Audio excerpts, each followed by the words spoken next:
অক্ষয় হবে সৌভাগ্য ও সমৃদ্ধি। মাত্র কয়েকটি টাকা খরচ করে ঘরে আনুন এই জিনিস।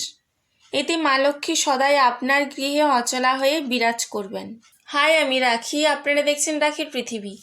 অক্ষয় তৃতীয়া হলো হিন্দু পঞ্জিকার বৈশাখ মাসের শুক্লা তৃতীয়া অর্থাৎ শুক্লপক্ষের তৃতীয়া তিথি। এই শুভ দিনে বিষ্ণুর পরম অবতার পরশুরাম জন্ম নিয়েছিলেন, তাই এই দিনটি পরশুরাম জয়ন্তী হিসেবেও পালন করা হয়। অক্ষয় শব্দের অর্থ হলো অটুট বা অক্ষত, অর্থাৎ যার কোনো ক্ষয় হয় না তাকে অক্ষয় বলা হয়। তাই মনে করা হয় এই দিনটিতে কোনো কাজ শুরু করলে সেই কাজটি কোনো ক্ষয় হবে না। 30শে এপ্রিল বুধবার অক্ষয় তৃতীয়া। এই দিন বাড়িতে নানা ধরনের শুভ কাজ করা হয়। জ্যোতিষশাস্ত্র মতে এমন কিছু টোটকা রয়েছে যা এই দিন পালন করলে খুবই উপকার পাওয়া যায়।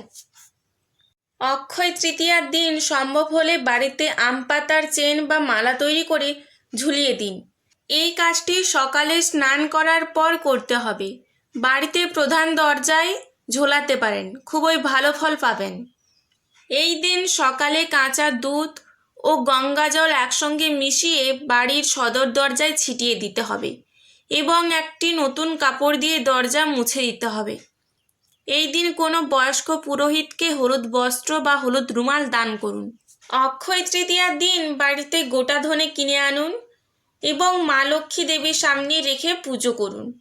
পরের দিন সেই ধনেটা দুভাগে ভাগ করুন। এক ভাগ লাল কাপড়ে মুড়ে টাকা রাখার জায়গায় রেখে দিন, বাকিটা বাড়িতে কোনো পরিষ্কার জায়গায় পুঁতে দিন। এই দিন কয়েকটি জিনিস কেনা খুবই শুভ বলে মনে করা হয়, যেমন সন্দক লবণ, তুলো, সাদা সর্ষে, কড়ি, মাটির যে কোনো পাত্র বা মাটির প্রদীপ কিনে এনে বাড়িতে জ্বালাতে পারেন। তবে এই কয়েকটি জিনিসের মধ্যে সন্দক লবণ ও সাদা সর্ষে খাওয়া যায় না, এগুলো কিনে এনে বাড়িতে রেখে দিতে পারেন। এই অক্ষয় তৃতীয়ার দিন সম্ভব হলে কেশর, হলুদের গাঁট, বেসন এবং ছোলার ডাল কিনে আনুন। এই দিন রূপো ও সোনার জিনিসও কেনা খুবই শুভ বলে মনে করা হয়। সিঁথির সিঁদুর অক্ষয় রাখতে বিবাহিত মহিলারা এই দিন 5 জন বিবাহিত মহিলাকে আলতা ও সিঁদুর দান করুন। এমন আরও ট্রিক্স পাওয়ার জন্য আপনারা অবশ্যই লাইক, ফলো এবং সাবস্ক্রাইব করবেন।